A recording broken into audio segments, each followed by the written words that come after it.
Hey guys, welcome back. See this? 12 volts going in, 24 volts coming out. And this little circuit made it happen. If you're a beginner, don't worry at all.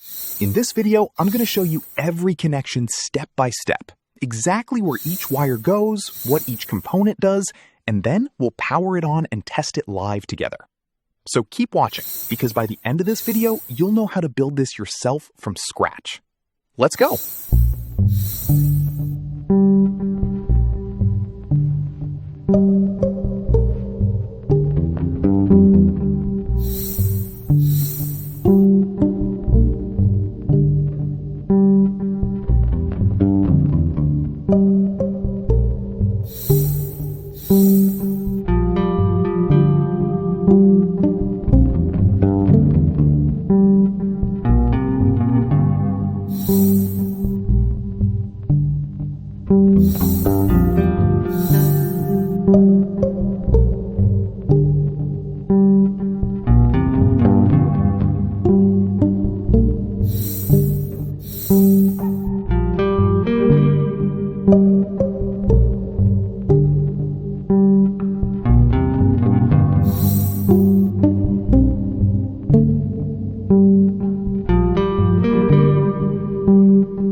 The 555 timer is wired in Astable mode, meaning it constantly switches its output between high and low.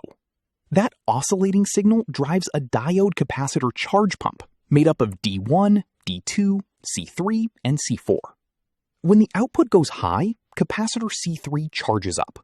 When it goes low, that charge gets pushed through D1 into C4, stacking on top of the supply voltage. The result? Double the input voltage at the output. Resistors R1 and R2 set the frequency, and the small caps C1 and C2 keep the timer running clean and stable. Powering it up, and we're reading 23.8 volts.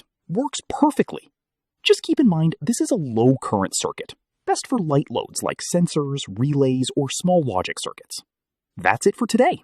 If this helped you, smash that like button and subscribe for more simple circuit builds. Drop your questions in the comments. See you in the next one.